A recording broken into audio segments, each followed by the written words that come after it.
Hi friends, welcome to ராசாத்தி சமையல் and vlog. இன்னைக்கு நம்ம சேனலில் பார்த்தீங்கன்னா சூப்பரான இன்ட்ரெஸ்டிங்கான இது வரைக்கும் யாருமே சொல்லாத கிச்சன் டிப்ஸ் தாங்க பார்க்க போகிறோம். வாங்க வீடியோக்குள்ளே போகலாம். ஃபர்ஸ்ட் டிப் என்னன்னு பார்த்தீங்கன்னா, நம்ம சமையலுக்காக அதிகமாக தேங்காய் வாங்கி வச்சுக்குவோம். ஒரு சில நேரம் பார்த்தீங்கன்னா தேங்காய்லாம் சட்டுன்னு அழுகி போயிடும். ஏன்னா தேங்காய் ஆல்ரெடி எத்தனை நாள் பழசு அப்படின்னு சொல்லிட்டு தெரியாது. நீங்கள் தேங்காய் கடையிலேருந்து வாங்கிட்டு வந்துட்டீங்க அப்படின்னா அது பழசாக இருந்தாலும் சரி இல்லை புதுசாக இருந்தாலும் சரி, அந்த தேங்காயை பார்த்தீங்கன்னா நம்ம 6 மாதம் வரைக்குமே ரொம்பவே ஃப்ரெஷ்ஷாக அப்படியே வச்சுருக்கலாம். அந்த டிப்ஸ் எப்படி பண்ணுறது அப்படின்னு சொல்லிட்டு தான் நம்ம பார்க்க போகிறோம். நீங்கள் தேங்காய் கடையிலேருந்து வாங்கிட்டு வந்ததும் பார்த்தீங்கன்னா தேங்காய் நிற்க வைக்கணுங்க. இந்த மாதிரி தேங்காய் நேராக நிற்க வச்சோம் அப்படின்னு பார்த்தீங்கன்னா உங்களுக்கு தேங்காய் கரெக்டாக உங்களுக்கு 6 மாதத்துக்கு மேலேயே உங்களுக்கு நல்லாயிருக்கும். நம்ம வாங்கிட்டு வரும்போது தேங்காய் நல்லா இருந்தால் போதும். அதுக்கடுத்து பார்த்தீங்கன்னா உங்களுக்கு தேங்காய் அவ்வளோ சீக்கிரம் அழுகியே போகாது. நீங்கள் வீட்டில் செவுத்து ஓரமாக கூட நீங்கள் தேங்காயை நிற்க வைக்கலாம். அப்படி இல்லைன்னா இந்த மாதிரி சின்ன பேஸ்கெட் எதனா இருந்துச்சு அப்படின்னா கூட நீங்கள் தேங்காயை இந்த மாதிரி நீங்கள் ஒன்றோட ஒன்று இப்படி பக்கமாக வச்சு நீங்கள் நிற்க வச்சா போதும். இந்த மாதிரி நிற்க வச்சாலே நமக்கு தேங்காய் ரொம்ப நாளைக்கு நல்லா இருக்கும். நீங்கள் 10 தேங்காய் 20 தேங்காய் எவ்வளோ வேணாலும் வாங்கலாம். வாங்கிட்டு நீங்கள் செவுத்து ஓரமாவோ இல்லை இந்த மாதிரி ஏதாவது ஒரு இது, ஆனால் தேங்காய் நிற்க வச்சோம்னா நமக்கு தேங்காய் ரொம்ப நாளைக்கு நல்லா இருக்குங்க. கண்டிப்பாக இந்த டிப்ஸ் எல்லாம் ஃபாலோ பண்ணி பாருங்கள், கண்டிப்பாக பிடிக்கும். இது ரொம்பவே யூஸ்ஃபுல்லான டிப்ஸும் கூட.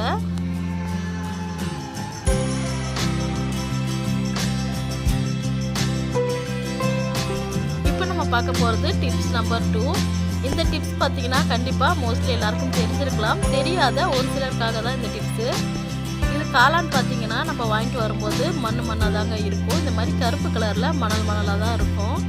இதை பார்த்தீங்கன்னா ஒரு சிலர் மாவு வச்சுலாம் க்ளீன் பண்ணுவாங்க. ஆனால் அந்த மெத்தட் எனக்கு தெரிஞ்சு ரொம்ப கஷ்டமும் கூட. அதை வச்சு க்ளீன் பண்ணுறப்போ அது அந்தளவுக்கு கரெக்டாக க்ளீன் ஆகுமான்னு சொல்ல முடியாது.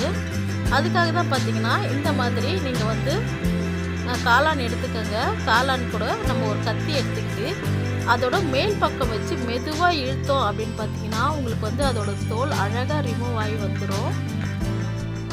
இப்போது இந்த வீடியோவில் பார்க்கும்போதே உங்களுக்கு நல்லா தெரியும் எவ்வளோ ஈஸியாக நம்ம காளானோட மேல் தோலை எடுக்கிறோன்னு சொல்லிட்டு. அதுலேயே பார்த்தீங்கன்னா முக்கால்வாசி உங்களுக்கு அதில் இருக்கிற மணலெல்லாம் நல்லாவே ரிமூவ் ஆகிடும். நம்ம இதை க்ளீன் பண்ணிவிட்டு நம்ம ஒரு தடவை தண்ணியில் அலசிட்டோம்னா ரொம்பவே க்ளீன் ஆகிடுங்க. பாருங்கள் எவ்வளோ ஈஸியாக இதில் கத்தியில் எடுக்க வருது அப்படின்னு சொல்லிட்டு.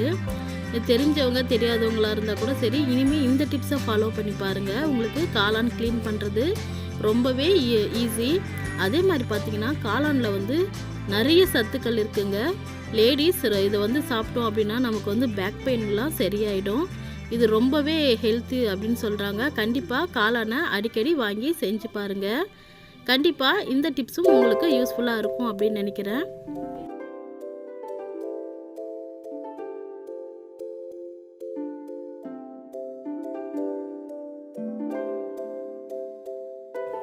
காளானில் பார்த்தீங்கன்னா நிறைய பேர் தொக்கு செய்வாங்க. அடுத்து காளானில் பிரியாணி மாதிரி கூட செய்வாங்க. நான் உங்களுக்கு இதில் காளானில் 65ம் செஞ்சு காட்டுறேன். காளானில் சூப்பரான ஒரு வித்தியாசமான குருமாவும் நான் சீக்கிரமாகவே உங்களுக்கு போஸ்ட் பண்ணுறேன். இந்த காளான் குருமா பார்த்தீங்கன்னா உங்களுக்கு நான்வெஜ்ஜு சாப்பிடக்கூடாது அப்படின்னு இருக்கவங்க இந்த குருமா வச்சு சாப்பிட்டிங்கன்னா அப்படியே உங்களுக்கு நான்வெஜ் டேஸ்ட்லேயே இருக்கும். கண்டிப்பாக அந்த ரெசிபியை நான் உங்களுக்கு போஸ்ட் பண்ணுறேன்.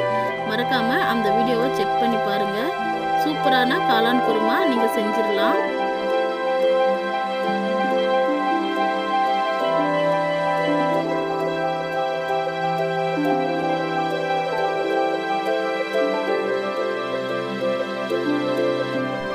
அவ்வளோதான் ஃப்ரெண்ட்ஸ், நம்ம பார்த்திங்கன்னா ஈஸியாக காளானை க்ளீன் பண்ணியாச்சு. பார்த்தாலே தெரியும் ஃபஸ்ட்டு இருந்ததுக்கும் இப்போ இருக்கிறதுக்கும் இன்னும் நான் அலசக்கூட இல்லை.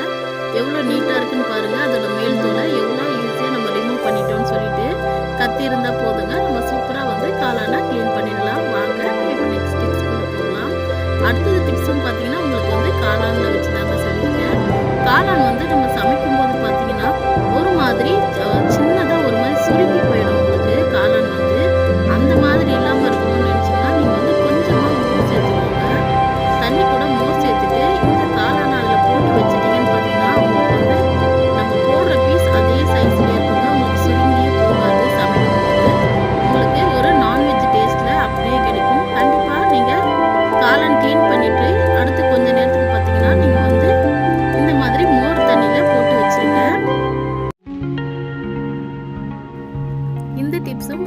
ரொம்பவே யூஸ்ஃபுல்லாக இருக்கும்னு நினைக்கிறேன். அப்படி இருந்துச்சுன்னா மறக்காமல் இந்த வீடியோக்கு ஒரு லைக் பண்ணிக்கோங்க. நம்மளோட ராசாத்தி சமையல் சேனலை இப்போ தான் நீங்கள் ஃபர்ஸ்ட் டைம் பார்க்குறீங்க அப்படின்னா ராசாத்தி சமையல் அண்ட் vlog-ஐ சப்ஸ்கிரைப் பண்ணிக்கோங்க. அப்படியே பக்கத்தில் இருக்கிற பெல் ஐக்கானும் கிளிக் பண்ணிக்கோங்க. வாங்க நம்ம இப்போ நெக்ஸ்ட் டிப்ஸ்குள்ளே போகலாம். இந்த டிப்ஸ் பார்த்தீங்கன்னா நிறைய பேருக்கு ரொம்பவே யூஸ்ஃபுல்லாக இருக்குங்க. மிக்ஸி இருக்கிறவங்களுக்கு கண்டிப்பாக இந்த டிப்ஸ் என்றைக்கு இருந்தாலும் தேவைப்படும். நம்ம வந்து பார்த்திங்கன்னா ரொம்ப நாள் நம்ம மிக்ஸியை யூஸ் பண்ணுறதுனால நமக்கு சைடில் இருக்கிற ரப்பர் பார்த்திங்கன்னா அந்த ரப்பர் வந்து ரொம்பவே லூஸ் ஆகிடுங்க. அந்த மிக்ஸி மூடி இருக்கு இல்லையா, மூடியோட சைடு ரப்பர் தான் நான் சொல்கிறது. இந்த மாதிரி ரப்பர் வந்து நம்ம போட்டோன்னு பார்த்திங்கன்னா ரப்பர் வந்து ரொம்பவே லூஸாக இருக்கும். நம்ம அதை ஏதாவது ஒன்று அரைக்கிறோம் அப்படி பார்த்திங்கன்னா மிக்ஸியில் சைடெல்லாம் வழிஞ்சிடும், மிக்ஸி ஜாரும் ஃபுல்லாகவே வழிஞ்சிடும். இந்த அளவுக்கு லூஸாக இருந்துச்சுன்னா நம்ம அதை யூஸ் பண்ணவே முடியாது. நம்ம வந்து தனியாக வேறு மூடி வாங்குற மாதிரி இருக்கும், அப்படின்னா அந்த ரப்பரையே வாங்குற மாதிரி இருக்கும். அதுக்கு அவசியமே இல்லைங்க. இந்த மாதிரி ஒரு சின்ன ரப்பர் எடுத்துக்கோங்க. இந்த ரப்பரை எடுத்து நம்ம அந்த மூடியோட சைடில் கரெக்டாக லாக் ஆகிற மாதிரி போட்டுக்கோங்க. இந்த மாதிரி ப்ராப்ளம்லாம் பார்த்தீங்கன்னா நமக்கு வந்து மிக்ஸி ஜாரில் இந்த சின்ன ஜாரில் தாங்க அடிக்கடி வரும். ஏன்னா நம்ம இந்த சின்ன ஜார் தான் அதிக அளவில் யூஸ் பண்ணுறதுனால நமக்கு வந்து சீக்கிரமாகவே அந்த ஜாரும் ரிப்பேர் ஆகும், இந்த மாதிரி ரப்பரும் உங்களுக்கு போயிடும். அந்த மாதிரி போயிடுச்சு அப்படின்னா நம்ம இந்த மாதிரி டிப்ஸை யூஸ் பண்ணோன்னு பார்த்தீங்கன்னா நம்ம வந்து வேறு எதையுமே வாங்க வேண்டிய அவசியம் இருக்காது.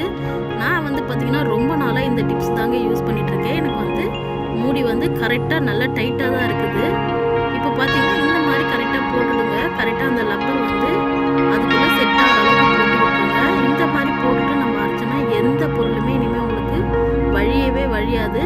இதை நீங்கள் மாற்ற வேண்டிய அவசியமும் இல்லை. கண்டிப்பாக இந்த டிப்ஸ் எல்லாருக்குமே பிடிக்கும்னு நினைக்கிறேன்.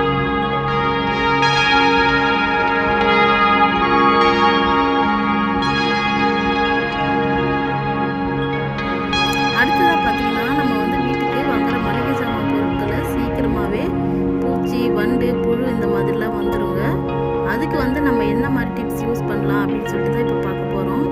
இப்போ வந்து பார்த்திங்கன்னா நம்ம வந்து பயிர் வகைகள் வந்து அடிக்கடி அந்தளவுக்கு யூஸ் பண்ண மாட்டோம் இல்லையா. இந்த மாதிரி பச்சை பயிறு, பாசிப்பருப்பு இதெல்லாம் வந்து ரொம்ப ரேராக தான் யூஸ் பண்ணுவோம். ஸோ அந்த மாதிரி பொருட்கள் வந்து நம்ம எப்படி ரொம்ப